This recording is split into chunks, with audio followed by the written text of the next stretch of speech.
Bismillahirrahmanirrahim. Assalamualaikum warahmatullahi wabarakatuh. Alhamdulillahi ala ihsanihi wa syukru lahu ala taufiqihi wa amtinanihi wa asyhadu an la ilaha illallah wahdahu la syarika lahu ta'ziman li sya'ni wa asyhadu anna Muhammadan abduhu wa rasuluhu da'ila ridwanih. Allahumma salli alaihi wa ala alihi wa ashabi wa ikhwani. Hadirin hadirat yang dirahmati oleh Subhanahu wa taala, kita lanjutkan pembahasan kita masuk pada bab 14. Bab man tatayyaba thumma iktasala wa baqiya atharu tib. Bab tentang seorang yang memakai parfum, minyak wangi, kemudian dia mandi, setelah mandi masih tersisa minyak wangi tersebut di tubuhnya, masih tersisa bekas minyak wangi tersebut di tubuhnya. Al-Imam Al-Bukhari Abu Abdullah rahimahullah berkata, qala haddatsana Abu Nu'man, qala haddatsana Abu Awanah an Ibrahim bin Muhammad bin Al-Muntashir an abihi qala sa'altu Aisyata fadzakartu laha qaula Ibnu Umar. Aku bertanya kepada Aisyah dan aku sebutkan kepada Aisyah tentang perkataan Ibnu Umar, di mana Ibnu Umar berkata, ma uhibbu an usbiha muhriman amdahu tiba. Aku tidak suka aku dalam kondisi berihram sementara ada minyak wangi di tubuhku. Faqalat Aisyah, ana tayyabtu Rasulullah sallallahu alaihi wasallam thumma tawafa fi nisaihi thumma asbaha muhriman. Aku memakaikan minyak wangi kepada Nabi sallallahu alaihi wasallam, kemudian Nabi menggauli istri-istrinya, kemudian Nabi dalam kondisi ihram. Ya, dalam riwayat qala haddatsana Adam qala haddatsana Syu'bah qala haddatsana Al-Hakam an Ibrahim an Al-Aswad an Aisyah qalat, Aisyah berkata, ka'anni anzuru ila wabisit tib fi mafriqin Nabi sallallahu alaihi wasallam wa huwa muhrim. Seakan-akan aku melihat di belahan rambut Nabi sallallahu alaihi wasallam ada kilatan minyak wangi padahal beliau dalam kondisi muhrim. Hadis ini sebagaimana pernah kita jelaskan bahwasanya Nabi sallallahu alaihi wasallam dipakaikan minyak wangi oleh Aisyah radhiyallahu taala anha. Kemudian kata Aisyah, "Tsumma tawafa fi nisaihi." Kemudian Nabi pun menggilir istri-istrinya digauli oleh Nabi sallallahu alaihi wasallam. Subhanallah, Aisyah radhiyallahu taala anha adalah seorang wanita pencemburu. Tetapi dia yang memakaikan minyak wangi kepada suaminya untuk menggauli apa? Madu-madunya. Jadi Aisyah menggunakan minyak wangi kepada Nabi sallallahu alaihi wasallam. Kemudian Nabi pun menggauli istri-istrinya termasuk Aisyah radhiyallahu taala anha, ya. Ini menunjukkan sabarnya Aisyah radhiyallahu taala anha memakaikan minyak wangi kepada suaminya untuk mendatangi istri-istri yang lain. Tidak usah diperpanjang, ya. Intinya bukan itu intinya, ya. Intinya setelah itu Nabi sallallahu alaihi wasallam setelah menggauli istri-istrinya tentu Nabi mandi junub karena beliau ingin ihram. Setelah mandi junub ternyata masih ada sisa minyak wangi di tubuhnya.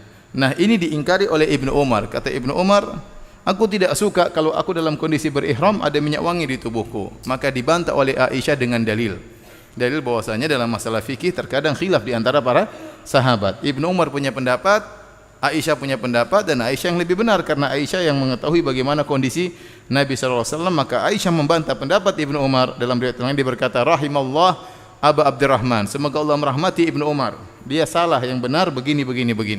Tidak mengapa seorang membantah dengan bijak, dengan sopan, dengan dalil, karena bisa jadi orang tersebut yang berpendapat tidak tahu dalilnya sebagaimana yang terjadi antara Aisyah dengan Ibnu Umar.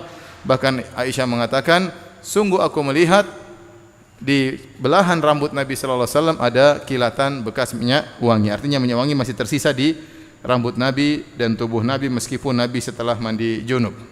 Dan ini juga dalil bahwasanya sunnah bagi seorang laki kalau ingin menggauli istrinya berwangi-wangian. Ya atau tidak? Tapi ini bukan tujuan bahasan ini, ya. Ini sekedar tambahan. Karena Aisyah radhiyallahu anha memakaikan minyak wangi kepada Nabi untuk menggauli istri-istrinya. Maka seorang suami jika ingin menggauli istrinya hendaknya dia merapikan dirinya, pulang dari kantor mandi dulu, pakai parfum dulu, dan ini sunnah. Jangan langsung asal menerjang dan menyerang, ya, sementara badan masih bau ketek, ya. Taib. Kita lanjutkan bahasan berikutnya, bab takhlil asy-sya'r hatta idza dhanna annahu qad arwa basyaratahu afadha alaihi. Bab tentang menyela-nyelakan jari di pangkal rambut sampai jika dia telah merasa bahwasanya sudah mengenai seluruh kulit kepalanya, maka dia pun menuangkan air di atas kepalanya. Ini mengenai masalah mandi. Di antara sunnah seorang tatkala mandi, sebelum dia mengguyurkan air di atas kepalanya, dia salah-salahkan dulu jarinya di pangkal rambut atau di kepala, kulit kepala. Al-Imam Al-Bukhari berkata, qala rahimahullah, haddatsana Abdan qala akhbarana Abdullah qala akhbarana Hisham bin Urwah an abihi, yaitu Urwah bin Zubair, an Aisyah, dari Aisyah radhiyallahu anha qalat, kana Rasulullah sallam idza iktasala min al-janabah ghasala yadayhi. Adalah Nabi sallallahu alaihi wasallam kalau mandi junub, beliau mencuci kedua tangannya, wa tawaddaa wudu'ahu lis-salat. Kemudian beliau berwudu sebagaimana wudu hendak salat. Tsumma iktasala, kemudian beliau pun mandi, tsumma yukhallilu bi yadihi sya'rahu. Kemudian beliau mandi, adapun cara mandinya beliau menyela-nyelakan jari-jarinya di rambutnya, hatta idza dhanna annahu qad arwa basharatahu. Tatkala Nabi sudah secara menyangka, secara ghalabatu dzan, persangkaan kuat bahwasanya air sudah mengenai dengan tangannya, sudah mengenai seluruh kulit kepalanya, maka beliau pun mengguyur air di atas kepalanya, thalatha marrat, afadha alaihi al-ma'a thalatha marrat, mengguyur air 3 kali di atas kepalanya, thumma ghasala sa'ira jasadihi, kemudian beliau mencuci seluruh tubuhnya. Baik, hadirin dan hadirat yang dirahmati Allah Subhanahu wa taala, ini dalil tentang sunnah kalau seorang hendak mandi, maka mandi junub, mandi janabah, mandi besar, maka dia berusaha menyela-nyelakan air di kulit kepalanya. Nah, pertanyaan, bagaimana dengan seorang wanita yang mengikat rambutnya, mengepang rambutnya, misalnya dia punya kepangan 2, apakah dia harus melepaskan kepangannya? Maka hal ini pernah ditanyakan oleh Ummu Salamah radhiyallahu taala anha kepada Nabi sallallahu alaihi wasallam, hadis yang diriwayatkan oleh Al-Imam Muslim dalam sahihnya. Saya bacakan hadisnya. Ummu Salamah berkata, "Inni imra'atun ashuddu dhafra ra'si." Ya Rasulullah, aku adalah seorang wanita yang mengikat kepangan rambutku. Fa anqudhuhu li ghuslil janabah. Apakah aku harus melepaskan kepangan rambutku untuk mandi janabah? Qala la, kata Nabi, tidak perlu. Innama yakfiki an tahfiya ala ra'siki thalatha hathayatin. Cukup bagimu engkau menuangkan air, ya, dengan tangan menuangkan air di atas kepalamu 3 kali tuangan. Thumma tufidhina alaikil ma. Setelah itu kau tuangkan air, guyurkan air ke badanmu. Fatathurin, maka kau sudah suci. Di sini maka ada khilaf di kalangan para ulama bagaimana dengan wanita yang mengepang rambutnya. Intinya wallahu a'lam bishawab, pendapat jumhur ulama ya, bahwasanya jika ternyata kepangan tersebut ya tidak terlalu kuat sama sekali, masih ada sela-selanya, air masih bisa masuk ke dalam kulit kepala, kalau diguyur maka tidak perlu dilepas kepangan tersebut. Kecuali kepangannya sangat kuat sehingga kemungkinan besar air tidak masuk ke kulit kepala, maka harus dibuka. Tetapi secara umum kepangan rambut wanita tidak begitu kuat, sehingga kalau diguyurkan air di atas kepalanya akan mengenai apa? Akan mengenai kulit kepala.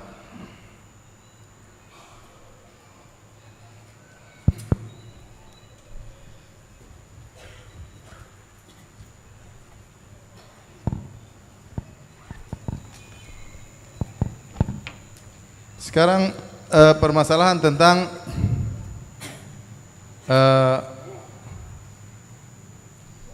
mencuci rambut, rambut kepala.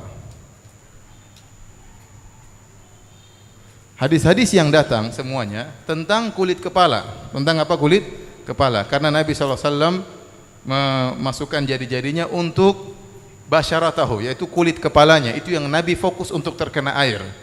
Bagaimana dengan rambutnya? Apakah rambut, jika wanita rambutnya panjang ya sampai di pinggangnya misalnya, sampai di pinggulnya misalnya, apakah semuanya rambutnya harus kena air?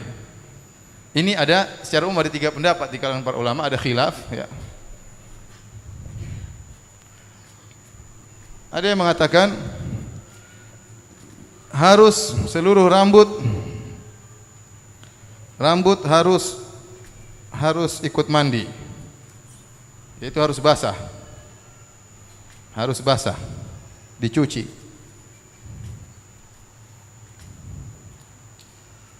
Ini pendapat. Ini jumhur ulama. Pendapat kedua mengatakan rambut tidak harus. Yang penting kulit kepalanya.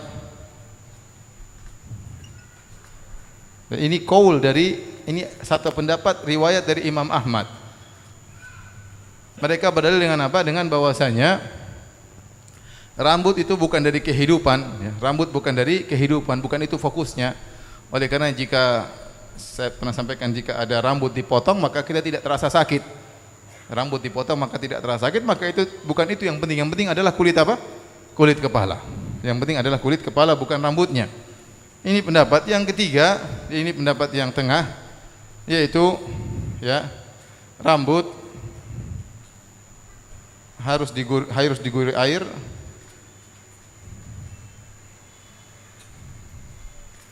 Akan tapi cukup rambut yang di kepala, artinya yang menutupi kepala. Ini rambut yang panjang tidak harus, rambut yang lebih daripada itu tidak harus. Ini seorang punya rambut sampai di kaki misalnya, gimana? Apakah semua dia cuci? Enggak, yang penting cuma rambut yang di kepala. Wallahu a'lam bishawab, ya. Sekarang air banyak di sekitar, alhamdulillah, tinggal apa? Tinggal guyur saja, ya. Mending kita basahi rambut seluruhnya, ya. Adapun hadis tahta kulli sya'rin janabah, setiap rambut di bawahnya ada janabahnya, maka hadis dhaif. Ada hadis dhaif. Sebagian orang tatkala baca hadis ini, dia ada rambut yang jatuh dia ambil, dia cuci juga, ya. Kalau rambutnya yang gugur dia ambil, dia mandikan juga rambutnya. Hadis tersebut hadis dhaif. Tahta kulli sya'rin janabah, yang artinya setiap di bawah rambut ada janabah. Di situ dhaif. Jadi intinya untuk ibu-ibu, perhatian di sini, ibu-ibu, kalau mandi ternyata mereka mengepang rambutnya. Kalau kepangannya biasa saja, tidak terlalu kencang, maka tidak perlu mereka melepaskan kepangannya. Cukup menuangkan air di atas kepala 3 kali, biar air mengalir di sela-sela kepang sehingga masuk di mana? Di sela-sela di kulit rambut kepala, maka itu sudah cukup. Tidak perlu kepangnya dibuka. Kecuali kata para ulama, kalau kepangnya sangat kuat sehingga air kalau ditumpah nggak bisa masuk dalam. Namun itu saya rasa jarang ada kepangan seperti itu, ya. Itu berarti milinnya setengah mati, ya. Tapi kalau kepang biasa, insya Allah air masih bisa apa? Masuk. Dan itu kemudahan dari syariat, maka wanita tinggal naruh air di mengguyurkan air di kepalanya, maka sudah cukup. Wallahu a'lam bishawab. Jadi saya lebih condong pada pendapat yang tengah. Rambut harus diguyur air, tidak cukup cuma diusap, tetapi yang diguyur adalah rambut apa? Rambut yang menutup kepala, tidak mesti yang sampai panjang melebihi leher dan seterusnya. Wallahu a'lam bishawab. Tetapi untuk hati-hati, seorang wanita kalau mandi dia basahin seluruhnya, toh air di tanah air kita juga apa? Banyak. Wallahu a'lam.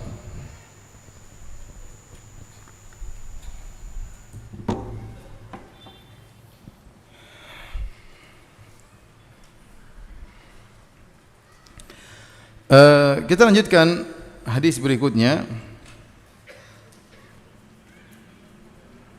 Dan ini hukum ini berlaku untuk laki-laki dan perempuan, sama saja. Kalau laki-laki punya kepang, ya. Kalau zaman kita tidak ada, tapi kalau zaman dahulu kebiasaan orang Arab, mereka mengkepang rambut. Sebagaimana wanita mengkepang rambut, laki-laki juga mengkepang rambut. Hukumnya sama, hukum asal antara laki dan wanita hukumnya sama. Kalau laki-laki ternyata punya kepang, maka tidak perlu dia melepaskan kepangnya. Tetapi untuk kita di zaman sekarang ini, kalau laki-laki berkepang, dipertanyakan, ya. Dipertanyakan kelaki-lakiannya. Tapi dahulu itu sering digunakan orang Arab, ya. Bahkan mereka kalau berperang, mereka mengkepang rambut mereka untuk menunjukkan kejantanan dan yang lainnya. Namun adat berubah. Adat zaman dulu tidak seperti adat zaman sekarang. Zaman dahulu rambut panjang biasa, Rasulullah SAW juga rambutnya panjang. Tapi sekarang adat berubah. Maka kalau kita tinggal di suatu bi'ah atau suatu kondisi yang di situ masyarakat menganggap rambut panjang itu biasa, orang-orang suka memanjangkan rambut, maka tidak mengapa. Tetapi kalau ternyata kita tinggal satu kompleks atau di lingkungan masyarakat yang rambut panjang itu tidak biasa mereka panjangkan bagi laki-laki, maka asalnya kita menyamakan diri kita dengan apa? Lingkungan masyarakat. Taib, hadis berikutnya, wa qalat Aisyah berkata, kuntu aktasilu ana wa Rasulullah sallallahu alaihi wasallam min ina'in wahidin nakrifu minhu jami'an. Aku dan Rasulullah sallallahu alaihi wasallam kami mandi bersama dari satu tempayan air, nakrifu minhu jami'an. Kami bareng-bareng menciduk air dari tempayan tersebut. Baik. Kita lanjutkan ya. Bab berikutnya, bab man tawaddaa fil janabah thumma ghassala sa'ira jasadihi wa lam yu'id ghusla mawadhi'il wudu' marratan ukhra. Bab tentang seorang yang berwudu tatkala mandi junub, kemudian dia mencuci seluruh bagian sisa tubuhnya dan dia tidak mengulangi lagi mencuci bagian yang sudah diwudui. Jadi maksudnya Imam Bukhari bagaimana? Maksudnya kalau seorang mau mandi junub, dia berwudu dulu. Berwudu, tangannya sudah basah, mukanya sudah basah, ya, kemudian kakinya sudah basah, rambutnya baru diusap. Ya, berarti dia harus basahkan lagi apa?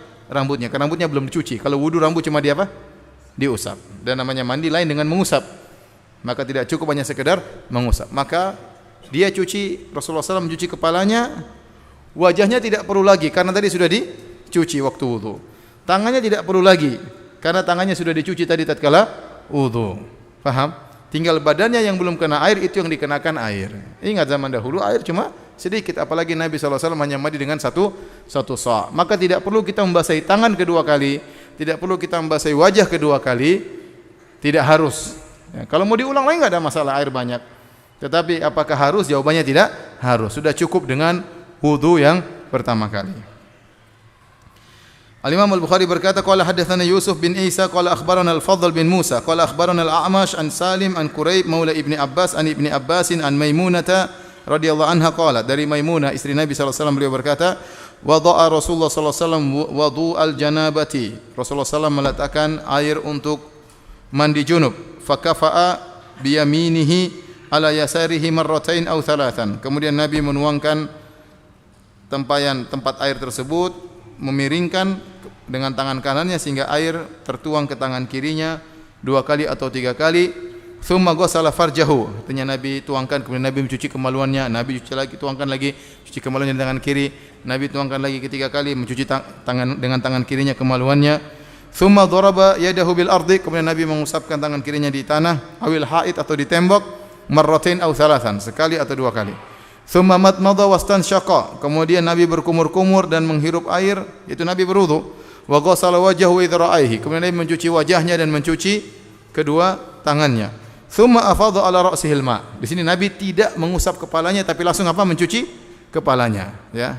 Mencuci kepalanya. Tsumma ghassala jasadahu. Kemudian Nabi mencuci badannya, memandikan badannya. Tsumma tanaha. Kemudian Nabi berpindah sedikit, faghasala rijlaihi. Kemudian Nabi mencuci kedua kakinya karena tadi Nabi waktu wudu belum mencuci apa? Kedua kakinya. Fa ataituhu bi khirqatin falam yuridha. Aku bawakan kain semacam handuk dan Nabi tidak menginginkan handuk tersebut.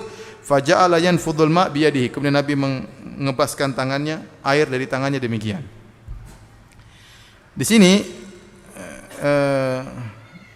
hadirin dan hadirat yang rahmatillah subhanahu wa ta'ala, fikih yang diambilkan oleh Imam Bukhari di hadis ini bahwasanya kalau seorang tatkala di awal mandi dia berwudu, maka bagian anggota tubuhnya yang sudah dicuci tidak perlu dicuci kedua kali. Tidak perlu dicuci kedua kali. Tadi Nabi contohkan, Nabi berwudu, cuci tangan, Nabi berkumur-kumur, menghirup air, Nabi mencuci muka, Nabi mencuci kedua tangan. Ini semua sudah kena wudu. Yang belum apa? Tinggal kepala sama kaki. Karena kaki kalau kepala diusap tidak bermanfaat buat mandi. Kepala hanya diusap tatkala apa?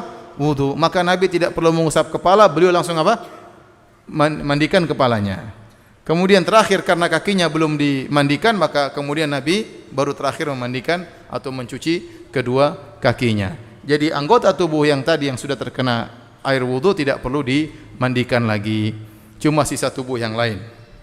Paham?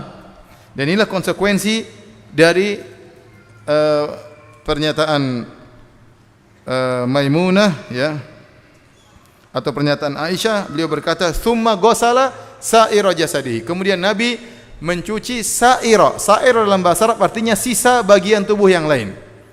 sisa bagian tubuh yang lain. Ini isyarat bahwasanya tidak dicuci kembali tangan dan wajah karena sudah diwudukan tadi.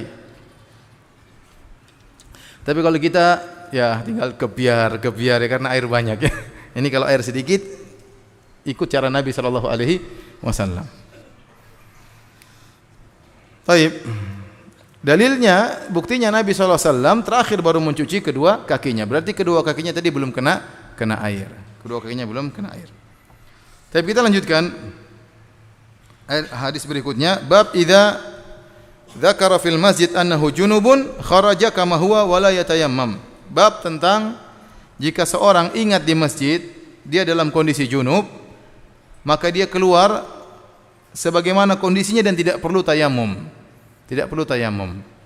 Maksudnya apa? Maksudnya seorang di masjid dia ingat, aduh, saya lagi junub. Ya sudah, apa yang dia lakukan? Tidak perlu tayammum. Ya sudah, pulang mandi baru balik lagi. Ini yang dialami oleh Nabi sallallahu alaihi wasallam. Kita dengarkan hadisnya. Qala hadatsana Abdullah bin Muhammad, berkata Imam Al-Bukhari telah menyampaikan kepada kami Abdullah bin Muhammad qala hadatsana Utsman bin Umar qala akhbarana Yunus an Az-Zuhri an Abi Salamah an Abi Hurairah, dari Abu Hurairah radhiyallahu anhu. Hadis ini dari Abu Hurairah. Qala uqimatis salat, telah diiqamatkan salat. Jadi qad qamatis salat, sudah mau salat. Wa uddilatis sufuf, setelah qamat salat kemudian saf diluruskan. Saf diluruskan. Sunnahnya demikian. Bukan saf lurus dulu baru qamat ya. Sebagian tempat saya lihat mereka berdiri dulu, safnya lurus dulu baru qamat. Sunnahnya enggak, qamat dulu baru kemudian saf diluruskan. Uddilatis sufufu qiyaman, maka orang-orang sudah berdiri kemudian saf diluruskan. Fa kharaja ilaina Rasulullah sallallahu alaihi wasallam. Rasulullah sallallahu pun keluar dari rumahnya menuju tempat imam untuk memulai salat. Falamma qama fi musallahu, tatkala Nabi sudah berdiri di tempat salat, dzakara annahu junub, maka Nabi ingat beliau masih junub. Padahal sudah apa? Qamat. Beliau ingat beliau masih junub. Faqala lana, maka Nabi berkata, makanakum, tetap jangan pergi situ. Makanakum artinya ilzamu makanakum, tetap di situ kalian. Thumma raja'a, kemudian Rasulullah pulang, faktasala, Rasulullah SAW mandi junub. Thumma kharaja ilaina, Rasulullah SAW mungkin buru-buru balik lagi, wa ra'suhu yaqtur, sementara air masih menetes dari kepalanya, dari rambutnya. Fakabbara, kemudian Allahu Akbar. Fassallaina ma'ahu, kami pun salat bermakmum di belakang Nabi sallallahu alaihi wasallam. Kenapa Imam Bukhari membuat bab seperti ini? Jika seorang ingat di masjid dia ternyata junub, maka dia keluar begitu saja ya, dan tidak perlu tayamum. Kenapa? Karena ada pendapat sebagian salaf mengatakan kalau dalam kondisi seperti ini tayamum supaya tidak ketinggalan salat. Namun dibantah oleh Imam Al-Bukhari, bukan tayamum, air ada, kenapa harus tayamum? Maka yang dilakukan adalah pergi mandi dan balik lagi, dan itu yang dilakukan oleh Nabi sallallahu alaihi wasallam. Hadis ini menjelaskan di antara faedah hadis ini yaitu pentingnya ta'dilus sufuf, yaitu taswiyatus sufuf, meratakan saf. Jadi tatkala imam hendak takbir maka saf diperhatikan harus diratakan. Apakah imam yang melakukannya atau ada yang disuruh oleh imam untuk meratakan saf? Mungkin dia tugaskan 2 orang, 3 orang, ratakan saf, tidak jadi masalah. Yang penting saf diratakan. Kemudian ini juga dalil bahwasanya kalau ada hajah terkadang antara qomat dan pelaksanaan salat bisa ada jeda yang cukup lama. Karena Nabi sallallahu alaihi wasallam ternyata beliau junub, kemudian beliau mandi dulu, dan mandi kalau sesuai dengan sunnah ya mungkin siapkan air dulu, kemudian mandi dulu, kemudian baru pakai baju lagi, ya butuh 5-10 menit. 10 menit. Jadi antara iqamat dengan pelaksanaan salat bisa sekitar 10 menit. Dan para sahabat sabar menanti kedatangan Rasulullah sallallahu alaihi wasallam. Ini juga dalil bahwasanya Rasulullah SAW mungkin lupa, terkadang Allah sengaja membuat Nabi lupa agar ada syariat. Bagaimana jika orang lupa? Ya, Nabi mengatakan innama ana bashar ansa kama tansaun. Sungguhnya aku hanyalah manusia, aku lupa sebagaimana kalian lupa. Fa idza nasitu fadzakkiruni. Kalau aku lupa maka ingatkanlah aku. Maka Nabi dalam beberapa kondisi Nabi pernah lupa. Supaya bagaimana syariatnya kalau orang lupa diajarkan, karena Nabi diutus sebagai manusia biasa agar kita bisa mencontohinya. Dan di antara konsekuensi dari manusia terkadang apa? Lupa. Oleh karenanya kita tahu kalau lupa begini bagaimana hukumnya, kalau lupa begini bagaimana hukumnya. Bahkan Nabi SAW pernah ditidurkan oleh Allah Subhanahu wa taala sehingga kesiangan, tidak sholat apa? Subuh. Bangun subuh matahari sudah terbit. Bagaimana? Ya ternyata ada caranya. Kalau orang kesiangan bagaimana? Cara mengqadha sholat diajarkan oleh Nabi. Allah menjadikan Nabi apa? Tertidur, bahkan seluruh sahabat ikut tertidur, tidak seorang pun yang bangun. Agar kita tahu bagaimana syariat orang yang ketiduran ya. Ustaz, Nabi aja ketiduran. Iya, Nabi ketiduran sekali, 2 kali, ente bendino tiap hari tidur. Ya enggak. Baik. Kemudian juga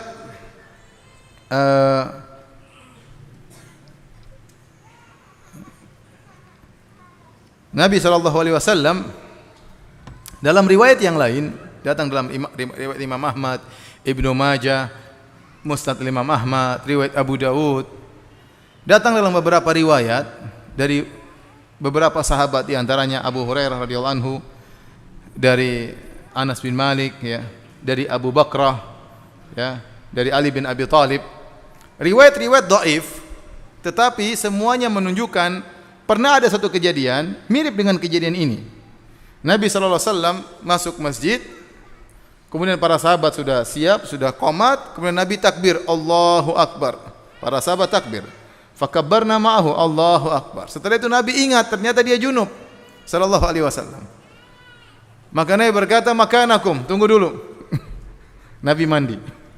Sahabat tunggu. Nabi mandi, kemudian Nabi balik, kemudian Nabi lanjutkan salatnya. Ini hadis ya datang dalam beberapa riwayat, kemudian ada hadis-hadis marasil juga, sehingga dinilai sahih oleh sebagian ulama karena datang dalam banyak riwayat. Kemudian lemahnya pun tidak terlalu parah sehingga saling mendukung menjadi hadis hasan li ghairihi. Dan ini dipilih oleh An-Nawawi rahimahullahu taala. Beliau mengatakan yang zahirnya ada 2 kejadian. Dan ini juga dikatakan oleh Ibnu Hibban. Zahirnya, kenyataannya sepertinya 2 kejadian. Kejadian pertama sebagaimana tadi dalam Sahih Al-Bukhari, Nabi ingat beliau junub sebelum takbir. Kejadian kedua, Nabi ingat beliau junub setelah apa? Setelah takbir. Apa yang dilakukan? Nabi mengatakan, tunggu. Tunggu. Kemudian Nabi apa? Mandi. Sahabat nunggu aja. Oh gitu. Kita mungkin sudah kacau, sudah apa, udah. Enti maju. Nabi mandi, Nabi balik. Nabi balik, kemudian Nabi Allahu Akbar. Nabi bertakbir Allahu Akbar, kemudian Nabi melanjutkan salatnya. Ya. Dari sini kemudian para ulama membahas tentang fikih. Apa fikih yang bisa diambil? Fikih yang bisa diambil, kalau ternyata makmum tidak tahu imamnya berhadas, maka tetap salat makmum sah. Saya ulangi. Ya. Jadi ada kondisi begini. Imam mengimami salat. Imamnya ternyata berhadas. Muhdits, dia berhadas, entah wudunya batal atau dia dalam kondisi junub. Jadi imam. Ya. Ada 2 kondisi. Imamnya lupa kalau dia junub dan dia salat. Mungkin terjadi, mungkin. Bisa jadi dia habis zuhur berhubungan dengan istrinya, kemudian dia lupa mandi, kemudian dia tidur, bangun asar langsung dia pergi salat. Kemungkinan terjadi ya. Allahu Akbar, Assalamualaikum warahmatullahi wabarakatuh. Saya tadi junub. Nah, bagaimana dengan salatnya makmum karena imamnya apa? Tidak sah ya. Maka kata para ulama, kalau ternyata imamnya tidak tahu dia dalam kondisi junub, maka salat makmum sah. Ini kondisi pertama. Kondisi kedua, imamnya tahu dia berhadas tapi dia nekat terus. Contohnya dia salat Allahu Akbar, mungkin salat Id, ramai sekali Allahu Akbar, tahu-tahu takbir kelima Allahu Akbar, dia kentut. Aduh. Dia mau batalkan enggak enak, ini orang ramai sekali. Kemudian dia lanjutkan. Kata dia, urusan Allah Subhanahu wa taala. Dia lanjutin salat. Karena kalau dia batalin bisa fitnah, bisa rame.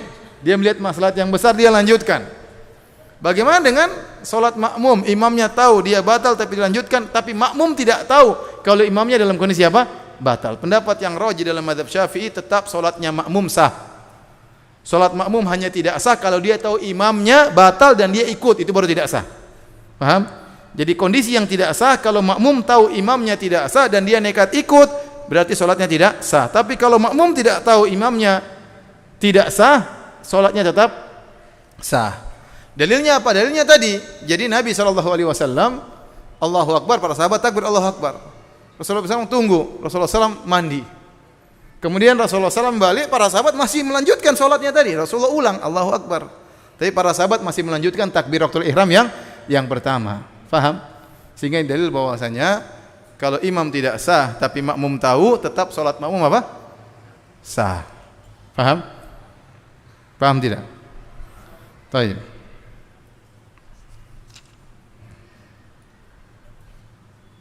Dan ini pernah terjadi di Masjid Nabawi. Antum lihat di YouTube ada. Jadi Syekh Ali Al-Hudhaifi dia takbir. Allahu Akbar. Orang bertakbir semua. Allahu Akbar.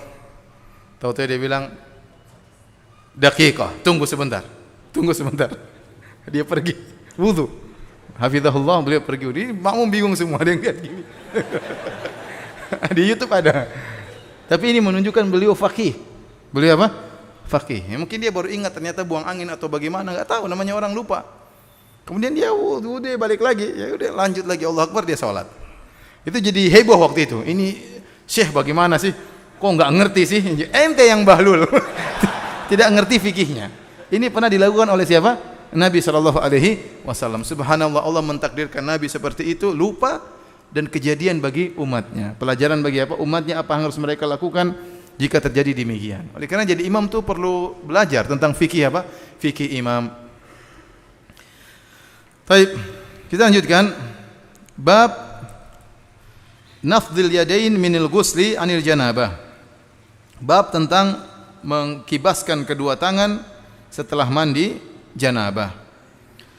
Al-Imam Al-Bukhari berkata, qala haddatsana Abdan qala akhbarana Abu Hamzah qala sami'tu Al-A'mash an Salim an Quraib an Ibni Abbasin qala qalat Maimunah, berkata Maimunah radhiyallahu ta'ala anha, wada'tu lin-nabi sallallahu alaihi wasallam ghuslan fasatartuhu bi thawbin. Aku meletakkan bagi Nabi air untuk mandi. Lalu aku tutup Nabi sallallahu alaihi wasallam dengan kain. Wa sabba alaihi ala yadayhi faghasalahuma. Maka Nabi pun menuangkan air ke kedua tangannya. Nabi mencuci kedua tangannya. Tsumma sabba bi yaminihi ala shimali. Kemudian Nabi menuangkan air dengan tangan kanannya ke tangan kirinya. Faghasala farjahu. Ya, faghasala farjahu. Ya, dari sini dia tahu pertama kali mandi cuci dulu kedua tangan. Setelah cuci kedua tangan baru kemudian mencuci apa? Kemaluan dengan tangan kiri. Fadaraba bi yadihi al-ardha famasaha. Kemudian Nabi menggosokkan tangannya di tanah. Ya, tsumma ghasalaha. Kemudian Nabi mencuci tangannya setelah digosokkan. Famat madha wastanshaqa wa ghasala wajhahu wa dhira'ihi. Kemudian Nabi berkumur-kumur, Nabi menghirup air di hidungnya, istinsyak. Kemudian Nabi mencuci wajahnya dan kedua tangannya. Tsumma sabba ala ra'sihi. Kemudian Nabi sallallahu alaihi wasallam menuangkan air di atas kepalanya, wa afadha ala jasadihi. Kemudian Nabi mencuci seluruh tubuhnya. Tsumma tanaha. Kemudian Nabi sallallahu alaihi wasallam berpaling sedikit atau berpindah sedikit. Fa ghasala qadamaihi. Kemudian Nabi mencuci kedua kakinya. Fanawaltuhu sauban falam ya'khudhu. Aku pun kasih kain kepada Nabi, namun Nabi tidak mengambilnya. Famtalaqa wa huwa yanfudhu yadayhi. Maka Nabi berjalan sambil mengepaskan kedua tangannya, menjatuhkan air dari tangannya agar cepat kering. Ini dalil sederhana, yaitu bahwasanya boleh seorang setelah mandi tidak harus lap pakai handuk. Boleh dia pakai handuk, boleh dia menggibaskan kedua tangannya atau membersihkan air dengan tangannya, tidak jadi masalah. Sebagaimana pernah kita bahas, tidak dikatakan sunnah tidak pakai handuk dan tidak dikatakan sunnah pakai handuk. Sebagaimana pendapat yang kuat, perkaranya bebas, terserah mana yang lebih baik bagi orang yang sedang mandi. Kalau musim dingin sebaiknya dia segera pakai handuk. Kalau musim tidak dingin terserah dia. Baik, kita lanjutkan. Bab man bada'a bisyiqqi ra'sihil aymani fil ghusli. Bab tentang seorang yang memulai dengan sebelah kepala bagian kanan tatkala mandi. Baik. Imam Al-Bukhari berkata, qala haddatsana Khallad bin Yahya, qala haddatsana Ibrahim bin Nafi' anil Hasan bin Muslim an Safiyah binti Syaibah an Aisyah qala, dari Aisyah beliau berkata, kunna idza asaba ihdana janabah. Kami para wanita jika mengalami janabah, salah seorang dari kami mengalami janabah, akhadhat biyadaiha thalathan fawqa ra'siha, maka dia pun mengambil dengan kedua tangannya air 3 kali dituangkan di atas kepalanya. Thumma ta'khudhu bi yadiha ala shiqqiha al-ayman. Kemudian mengambil air untuk membasuhi bagian tubuh sebelah kanan. Wa bi yadihi al-ukhra ala shiqqil aysar. Kemudian mengambil air dengan salah satu tangan yang lain untuk membasuh bagian tubuh sebelah kiri. Bagian tubuh sebelah kiri. Ya. Ini dalil bahwasanya seorang tatkala mandi, ya, bukan cuma kepala kanan yang dia dahulukan, nanti waktu membasahi badan juga sebelah tubuh kanan dahulu baru kemudian sebelah tubuh yang kiri. Dan ini didukung dalam hadis-hadis yang lain, seperti dalam hadis Nabi Aisyah radhiyallahu anha berkata, "Kana Nabi sallallahu alaihi wasallam yu'jibu at-tayammunu fi tana'ulihi wa tarajjulihi wa fi tuhurihi wa fi sya'nihi kullih." Adalah Nabi sallallahu alaihi wasallam suka mendahulukan yang kanan dalam menyisir rambutnya, ya, dalam memakai sandalnya dan dalam bersuci, yaitu berwudu maupun mandi. Maka didahulukan sebelah kanan baru sebelah kiri. Dan Aisyah mengatakan, kami dahulu kalau terkena janabah, kami cuci badan sebelah kanan baru badan sebelah kiri. Dan perkataan Aisyah kami dahulu menunjukkan ini sunnah, karena itulah perlakuan para sahabat dan mereka tidak melakukannya kecuali dengan ajaran Rasulullah sallallahu alaihi wasallam. Oleh karenanya kalau seorang sahabat berkata kunna kami dahulu melakukan demikian berarti itu sunnah, itu sunnah. Karena itu mereka lakukan dengan bimbingan siapa? Nabi sallallahu alaihi wasallam. Kemudian juga dalam hadis waktu Nabi sallallahu alaihi wasallam ada salah seorang putrinya meninggal dunia, maka Nabi menyuruh para wanita yang memandikan putrinya dengan berkata, ibda'na bima yaminiha wa mawadhi'al wudu' minha. Kata Nabi, mulailah memandikan putriku dari bagian kanan tubuhnya terlebih dahulu. Memandikan mayat pun demikian, diutamakan yang lebih apa? Kanan terlebih dahulu baru kemudian bagian tubuh sebelah kiri. Demikian juga mandi orang yang masih hidup, maka kanan dahulu baru kiri setelah itu. Baik. Kita selesai dari tata cara mandi. Sekarang saya mau simpulkan bagaimana cara mandi yang sesuai apa? Sunnah. Dari hadis yang paling utama dan hadis Aisyah dengan hadis siapa? Maimunah. Kalau kita gabungkan, ya, maka yang pertama Nabi SAW mengambil air kemudian mencuci kedua apa? Tangannya. Setelah mencuci kedua tangannya, Nabi SAW menuangkan air ke tangan kirinya untuk mencuci kemaluannya 2 kali atau 3 kali. Setelah itu Nabi menggosokkan tangannya, mungkin ada bekas air mani atau bekas tanah, kemudian Nabi mencuci lagi tangannya biar bersih. Ya.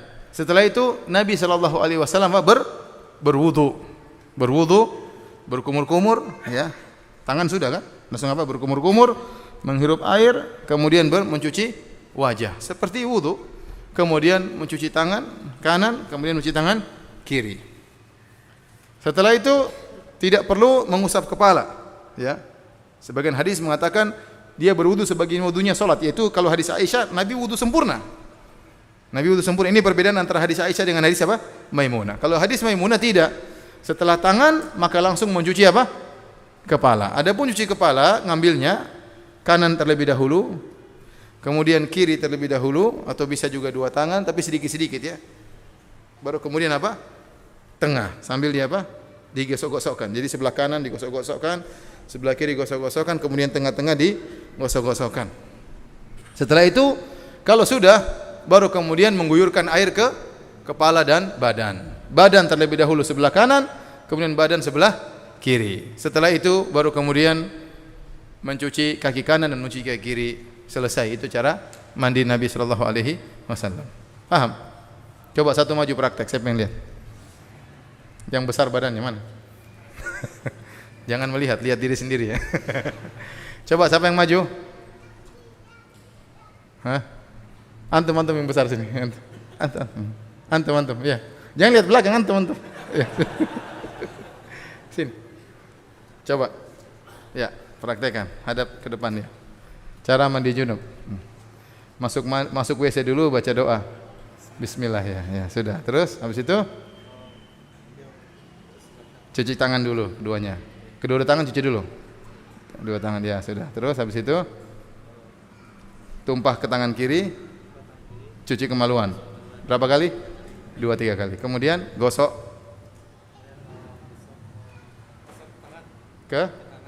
ke mana? Ke tangan apa ke istri? Ke dinding, ya. Kalau kita enggak perlu karena kita pakai apa? Sabun. Sudah enggak perlu lagi gosok-gosok karena sudah pakai apa? sabun. Terus setelah itu ya bersihkan lagi, terus berwudu. Langsung kumur, enggak usah tangan lagi, langsung apa? Langsung kumur, hidung, terus wajah dulu ya. Wajah, terus habis wajah kanan dulu, kanan. Wudu kan masih kanan, tangan kanan, kemudian tangan apa? Tangan kiri. Setelah itu kepala kanan, kepala kiri, terus tengah-tengah. Setelah itu gosok-gosok dulu. Gosok-gosok, sudah. Badan dulu belum, badan kanan, badan kiri. Terus kaki kanan, kaki kiri. Terus sayang andoknya mana gitu. Ya, sudah. Oke, jazakallahu khair. Ya. Insyaallah sudah ingat ya. Ini sunnah. Seandainya seorang langsung bismillah jebur ke kolam keluar sah ya. Tetapi ini sunnahnya demikian. Sunnahnya ini istilahnya wudu mandi junub yang terbaik seperti itu. Kita berusaha mandi sesuai dengan cara Nabi sallallahu alaihi wasallam. Taib.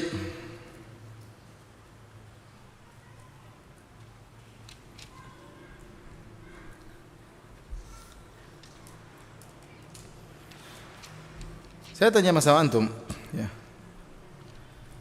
Waktu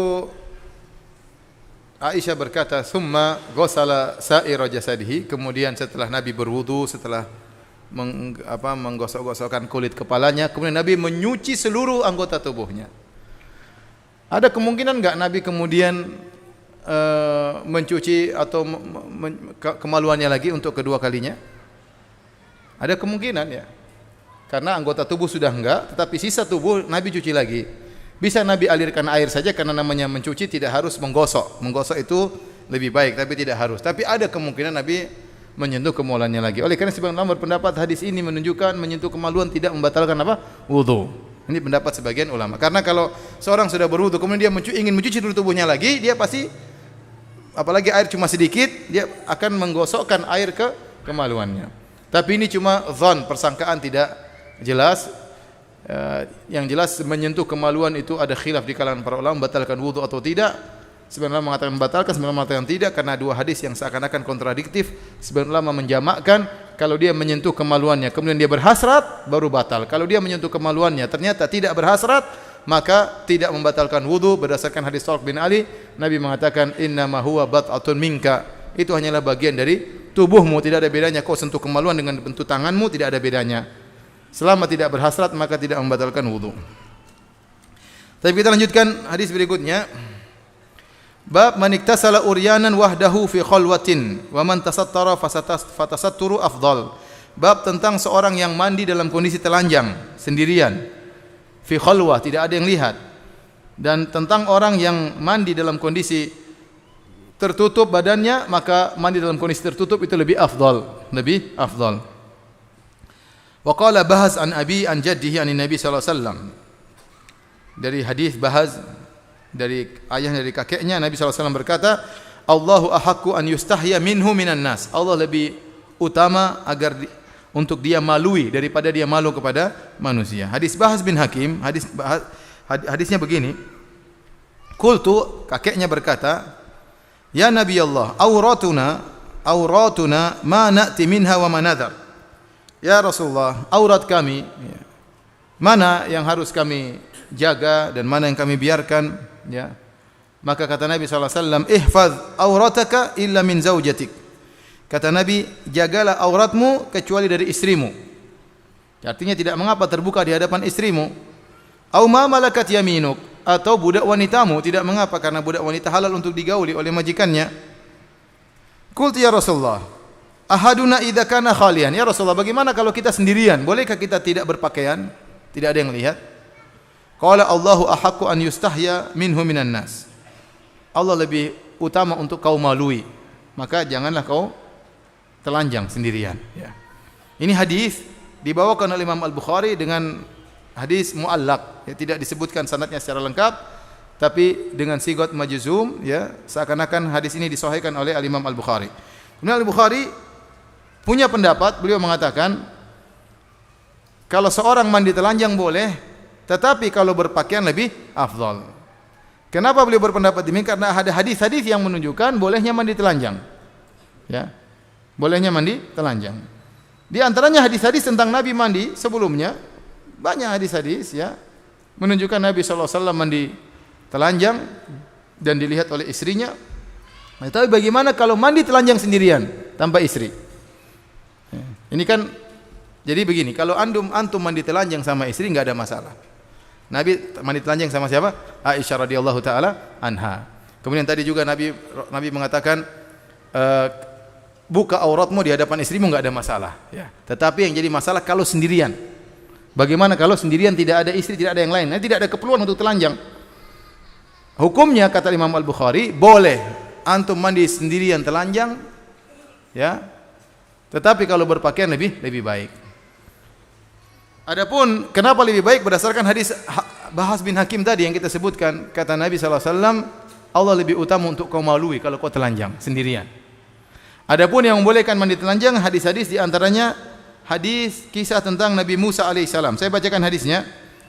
Qala haddatsana Ishaq bin Nasr, qala haddatsana Abdul Razzaq an Ma'mar an Hammam bin Munabbi an Abi Hurairah an Nabi sallallahu alaihi wasallam qala. Dari Nabi sallallahu alaihi wasallam beliau berkata, Kanat Banu Israel yaktasiluna uratan. Adalah Bani Israel dahulu mereka mandi telanjang rame-rame bareng-bareng. Yanzuru ba'dhum ila ba'dhin, mereka saling melihat di antara mereka. Ini syariat mereka seperti itu dahulu. Wa kana Musa yaktasilu wahdahu. Adapun Nabi Musa alaihissalam dia mandi sendirian. Tidak gabung sama Bani Israel yang lain. Faqalu, maka mereka mengejek Nabi Musa, kata mereka, wallahi ma yamna'u Musa an yaktasila ma'ana illa annahu adar. Tidaklah Musa alaihissalam mandi bersama kita, dia mau mandi sendiri. Kenapa? Karena dia malu, karena dia punya penyakit adar. Dia itu adar. Adar itu biji kemaluannya membesar. Jadi murid-muridnya Nabi Musa, sahabat-sahabat Nabi Musa menuduh Nabi Musa tidak mau mandi sama mereka karena dia punya penyakit apa? Udur, yaitu penyakit biji kemaluannya membesar. Fadhahaba marratan yaktasiru, dan ini celaan bagi Nabi Musa. Nabi Musa cuek aja ya. Nabi Musa cuek aja. Ini antara salah satu sebab turun firman Allah Subhanahu wa taala, ya ayyuhalladzina amanu la takunu kalladzina adzau Musa fabarra'ahu Allahu mimma qalu wa kana indallahi wajiha. Wahai orang beriman, janganlah kalian seperti orang-orang yang menyakiti Musa dengan perkataan mereka, yaitu mereka mengatakan Musa punya penyakit di sekitar kemaluannya. Fabarra'ahu Allahu mimma qalu, maka Allah mensucikan, membersihkan Nabi Musa dari tuduhan mereka. Wa kana indallahi wajiha, dan Nabi Musa punya kedudukan yang mulia di sisi Allah. Nah, bagaimana cara Allah membersihkan Nabi Musa dari tuduhan tersebut? Maka suatu hari Nabi Musa mandi, fawadha'a thawbahu ala hajarin, kemudian dia meletakkan bajunya di atas batu. Fafarral hajaru bi thawbi, tahu-tahu batunya lari, kabur. Batu itu jalan. Jadi Nabi Musa mungkin turun di sungai, taruh baju di batu, batunya kabur dan Musa telanjang. Musa telanjang. Fajamaha Musa fi ithrihi, maka Nabi Musa kejar batu tersebut. Yaqul, Nabi Musa berkata, "Thawbi ya hajar." "Wei batu, bajuku jangan bawa lari." Bajuku. Batunya enggak mau berhenti, dia lari terus. Jalan terus, bergerak, entah gimana cara larinya, yang jelas dia bergerak. Hatta nadharat Banu Israil ila Musa. Akhirnya Musa ngejar batu sampai lewat di tempat pemandian murid-muridnya. Dilihat oleh murid-muridnya, oh ternyata enggak ada apa-apa. Selama ini cuma tuduhan enggak benar. Faqalu, wallahi ma bi Musa min ba'as. Ternyata Musa tidak sakit, normal-normal saja. Wa akhadha thawbahu, maka Nabi Musa pun mengambil bajunya, dia dapat batu tersebut. Fatafiqa bil hajari dharban, maka dia pun pukul batu tersebut. Faqala Abu Hurairah radhiyallahu anhu berkata, wallahi innahu lanadabun bil hajari sittatun aw sab'un darban bil hajar. Nabi Musa pukul 6 kali atau 7 kali, dan setiap pukulannya membekas di batu tersebut. Masya Allah, kuat sekali Nabi Musa. Ting, ada bekas. Kalau kita mukul, bekas batu di tangan kita. Nabi Musa sangat kuat ya. Makanya Nabi Musa pernah melakukan kesalahan, fawakazahu Musa faqadha alaihi. Dia pernah dorong orang terus meninggal dunia saking kuatnya Nabi Musa alaihissalam. Nabi yang sangat kuat. Dalil dari hadis ini, Nabi SAW menceritakan tentang kisah Nabi Musa. Dan tidaklah Nabi menceritakan tentang kisah Nabi Musa kecuali karena ada pelajaran yang bisa kita ambil. Allah Subhanahu wa taala setelah menyebutkan tentang nama-nama nabi dalam Al-Qur'an, Allah mengatakan ulaikal ladzina hadallah fabihudahu muqtadi. Kata Allah, itulah mereka para anbiya, orang-orang yang telah Allah beri hidayah kepada mereka. Fabihudahu muqtadih, maka ikutilah petunjuk mereka. Ikutilah petunjuk mereka. Jadi kita ini disuruh mengikuti petunjuk orang-orang soleh terdahulu dari kalangan para nabi, selama tidak menyelisih syariat kita. Selama tidak menyelisih syariat kita. Maka ada pembahasan dalam usul fikih namanya syar'u man qablana syar'un lana, ma lam yukhalif syar'ana. Yang artinya syariat orang terdahulu adalah syariat juga bagi kita selama tidak menyelisih syariat kita. Tapi kalau ada dalil menunjukkan kita berbeda, maka kita berbeda. Tapi kalau Nabi menceritakan tentang kisah-kisah orang terdahulu, maka itu jadi pelajaran bagi kita dan kita boleh mengambil syariat tersebut selama tidak ada dalil yang bertentangan dengan syariat tersebut. Saya ulangi, ada kaidah syariat orang terdahulu adalah syariat juga bagi kita selama tidak menyelisih syariat apa? Kita. Di antaranya Nabi bercerita tentang Nabi Musa mandi telanjang dan lewat dan Nabi Musa mandi telanjang dan Nabi tidak mengingkari hal tersebut, berarti dalil bolehnya Nabi Musa mandi telanjang sendirian, maka kita pun boleh mandi telanjang apa? Sendirian. Paham sisi pendalilan? Baik. Adapun hadis tadi Bahz bin Hakim, maka dibawa kepada yang afdal seorang mandi tidak telanjang. Tetapi mandi telanjang boleh sebagaimana dicontohkan oleh Nabi Musa alaihissalam. Dan hadis Bahz bin Hakim, ya, kata Nabi SAW, ya, jangan buka auratmu kecuali kepada istrimu atau kepada budak wanitamu. Ini dalil bahwasanya lelaki tidak boleh melihat aurat lelaki yang lain. Dia hanya membuka auratnya kepada istrinya. Adapun dia buka auratnya kepada lelaki yang lain, hukumnya haram. Ya, hukumnya haram. Demikian juga wanita tidak boleh membuka auratnya kepada wanita yang lain. Wanita hanya boleh membuka auratnya untuk siapa? Suaminya. Tidak boleh. Dan seorang wanita tidak boleh melihat aurat wanita lain. Seorang laki juga tidak boleh melihat aurat lelaki yang lain, ya. Maka tidak diperbolehkan. Dan aurat kita tahu yaitu dari pusar sampai ke lutut. Ini aurat yang mukhaffafah, yang mughalladhah, yaitu kemaluan, ya. Dari pusar sampai kemaluan, maka itu yang dari sekitar kemaluan, maka itu sama sekali tidak boleh dilihat. Ya. Azan kah? Taib, silakan azan baru kita lanjutkan. Kita lanjutkan pengajian kita. Tadi dalil yang pertama yang dibawa oleh Imam Al-Bukhari tentang boleh mandi telanjang sendirian, ya. Saya ulangi, sendirian. Kalau sama istri enggak ada masalah karena Nabi mencontohkan dengan Aisyah radhiyallahu taala anha. Tapi kalau kita sendirian, maka yang afdal kita berpakaian, kita membasahi tubuh, tidak telanjang bulat sebagaimana bahasa kita, ya, tapi ada bagian yang tertutup, ya. Misalnya bagian bawah kita tutup, yang atas terbuka ada masalah. Tetapi seandainya pun telanjang sama sekali tidak berpakaian juga tidak mengapa. Dalil pertama kisah Nabi Musa alaihissalam. Dalil kedua kisah Nabi Ayub alaihissalam. Al-Imam Al-Bukhari berkata, wa an Abi Hurairah radhiyallahu ta'ala anhu anin Nabi sallallahu alaihi wasallam qala, dari Nabi sallallahu alaihi wasallam beliau berkata, baina Ayyubu yaktasilu uryanan, tatkala Ayub sedang mandi telanjang sendirian. Sedang mandi telanjang. Fa kharra alaihi jaradun min dhahab, tiba-tiba ada jarad, yaitu belalang dari emas yang jatuh menuju beliau. Faja'ala Ayyubu yahtathi fi thawbi, maka Ayub pun mulai menampung belalang-belalang yang terbuat dari emas tersebut.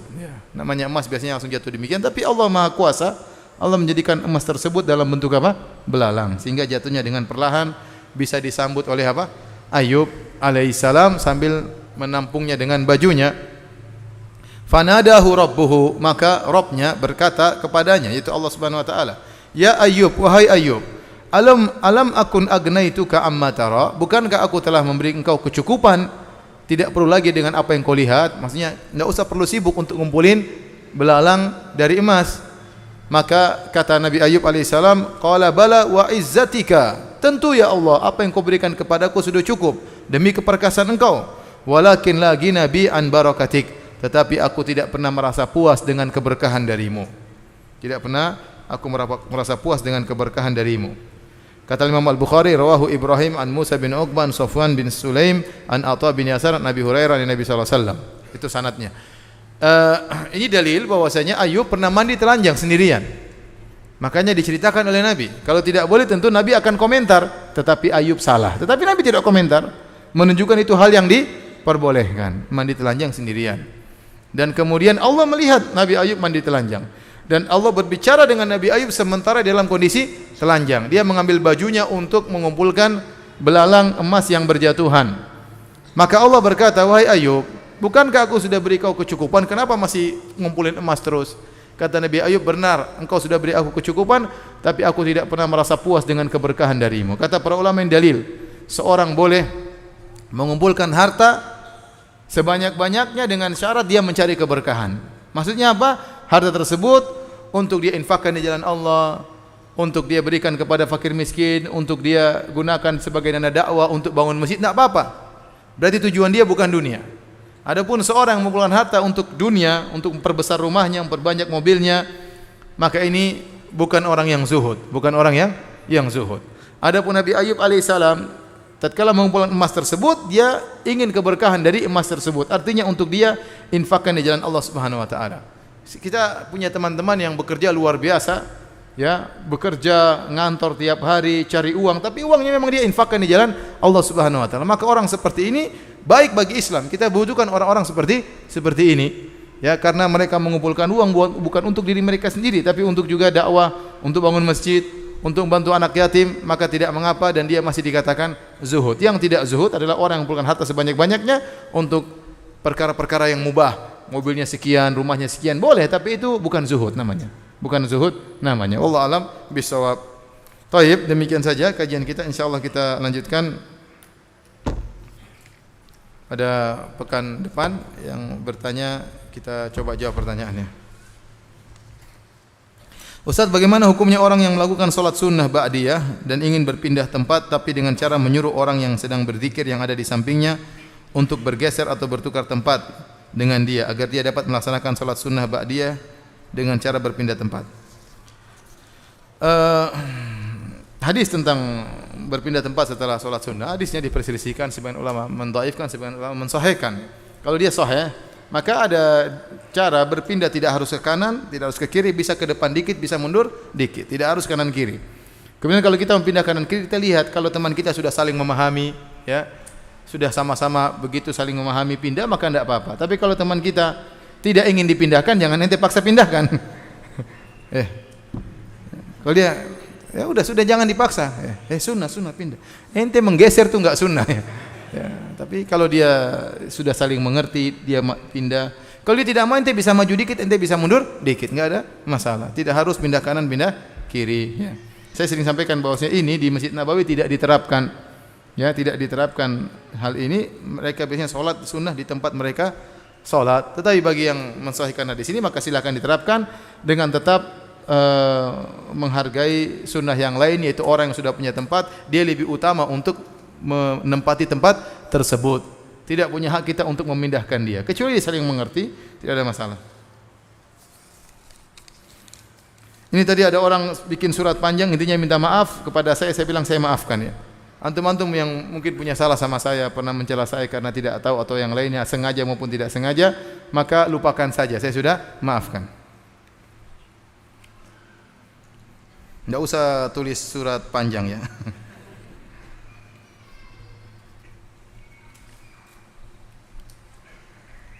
Ana berhubungan dengan istri ana dalam keadaan suci.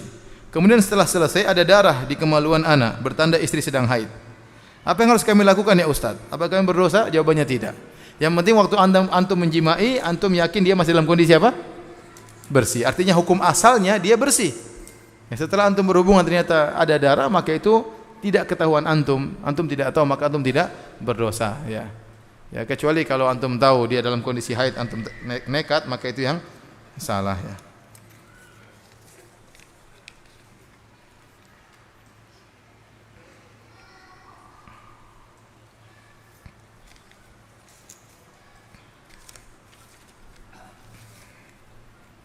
Ana minta motivasi untuk menghafal Quran dan waktu terbaik untuk menghafal Quran itu kapan ya Ustaz? Syukran.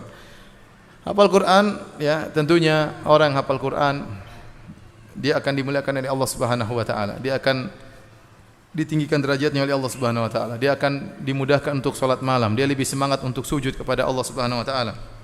Kenapa? Karena dia lebih banyak surat yang dia baca dalam salat-salatnya. Dan sungguh indah orang memurajaah Qur'annya dalam salat malamnya.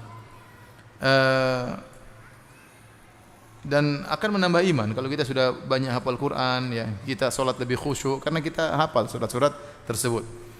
Kapan waktu terbaik untuk menghafal Quran? Ini metodenya beda-beda, masing orang punya metode sendiri-sendiri. Tapi secara umum, saya dulu pernah dinasihati, kalau hafal Quran, jangan di waktu sedang ngantuk, itu saja. Jangan di waktu sedang ngantuk. Ada yang mengatakan paling terbaik pada subuh. Tapi ternyata pada subuh dia sambil ngantuk-ngantuk hafalnya, susah juga. Ya. Ada yang mengatakan pada asar, ya terserah masing-masing. Yang penting hafal. Ya. Metode banyak, tapi yang berhasil adalah yang mengulang-ulang. Yang berhasil adalah yang mengulang-ulang. Ada metode ini, metode A, metode B, metode C. Ada orang dengan metode tertentu, dia hafal sangat cepat, tapi dia juga cepat lupa. Al-Quran tidak mungkin bisa bertahan di kepala kita kecuali kita sering mengulang-ulangnya. Lahuwa asyaddu tafallutan minal ibili fi iquliha. Atau kama qala Nabi sallallahu alaihi wasallam. Kata Nabi sallallahu alaihi wasallam, ta'ahadu bil Quran. Hendaknya kalian mengulang-ulang Al-Quran karena Al-Quran itu lebih cepat lepas daripada onta dari ikatannya. Jadi Al-Quran itu memang mudah lepas. Mudah membuat orang lupa dengan Al-Quran. Karena hikmahnya agar Anda sering baca Quran, sehingga Anda akan mengingat-ingat Al-Quran tersebut. Beda dengan kalau lagu kita baca sekali dua kali sudah hafiz. Hafiz lagu ya. Kadang sudah bertahun-tahun kita sudah lupa, tinggal di satu nada, kemudian kita murojaahnya mudah sekali. Itu dari setan ya. Tapi kalau Al-Quran ada hikmahnya, kita harus mengulang-ulang. Mengulang-ulang menunjukkan orang hafal Quran itu orang mulia karena dia telah berjuang untuk bisa menghafal surat-surat tersebut. Dan jangan cukup cuma di situ. Kalau sudah mulai menghafal, mulailah belajar bahasa Arab, kemudian mulailah belajar tafsir. Karena seorang baru bisa merasakan kelezatan Al-Quran setelah dia mengetahui tafsir dari ayat-ayat tersebut. Bila tidak tahu tafsiran ayat tersebut, ada kelezatan tapi tidak sebagaimana kelezatan yang dirasakan oleh seorang yang mengetahui makna dan kandungan surat yang dia hafal. Wallahu a'lam bishawab.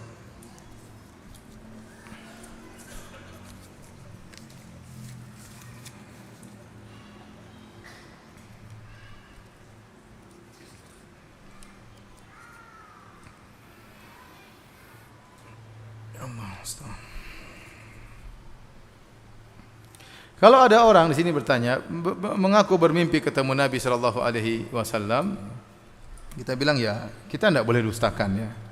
Tetapi itu tidak menunjukkan dia benar atau salah ya. Ya, tetap kita harus menilai amalan dia, perkataan dia sesuai dengan Al-Quran atau Sunnah atau tidak. Seorang mengaku bermimpi kepada Nabi tidak menjadikan kemudian dia di atas kebenaran. Dan terlalu banyak orang mengaku mimpi ketemu Nabi, bahkan bukan mimpi ketemu Nabi, lihat Nabi dalam kondisi terjaga. Ya, sebagaimana viral dalam sebagian dai-dai yang mengaku bertemu langsung dengan Nabi sallallahu alaihi wasallam, bukan yang sekedar mimpi. Jadi itu tidak menjadikan kemudian perkataan dia menjadi seorang yang maksum, ya, tidak terluput dari kesalahan, tetap aja. Saya tahu ada orang pendusta dan mengaku mimpi ketemu Nabi. Dan saya tahu dia dusta. Ya. Ya, tapi tidak boleh saya generalkan ya, masing-masing. Yang saya tahu saya tidak akan kabarkan kepada antum. Tetapi kalau ada orang ngaku ketemu Nabi, ya silakan, tidak apa-apa. Mungkin itu kebahagiaan dia rasakan. Apakah benar itu tidak, urusannya dengan Allah Subhanahu wa taala, tapi tidak menjadikan kemudian bahwasanya dia benar. Kalau begitu semua orang akan ngaku saya ketemu Nabi, berarti dia benar, manhajnya benar, berarti akidahnya benar. Ya, tentu tidak ya. Bisa jadi orang bermimpi ketemu Nabi kemudian malah jadi riya, menjadi ujub, bisa jadi. Kita enggak tahu ya. Ya. Oleh karenanya seorang merasakan kebahagiaan tersebut bermimpi dengan Nabi, tapi jangan menjadikan dia menjadi seorang yang ujub. Wallahu a'lam bishawab. Ustaz, bolehkah seorang wanita mandi junub tanpa keramas? Karena istri menolak berhubungan dengan alasan badan masuk angin karena sering keramas. Bapak-bapak, bertakwalah kepada Allah ya. Lihat situasi kondisi istri ya. Jadi rambut harus diguyurkan ya. Nabi SAW tadi mengguyurkan air di atas apa? Rambutnya. Tetapi tidak harus keramas pakai sampo. Tapi rambut basah, kepala harus apa? Basah tadi. Kulit kepala harus basah. Tapi tidak harus pakai sampo. Tidak harus pakai sampo. Kalau pakai sampo ternyata bikin masuk angin, enggak usah pakai sampo ya.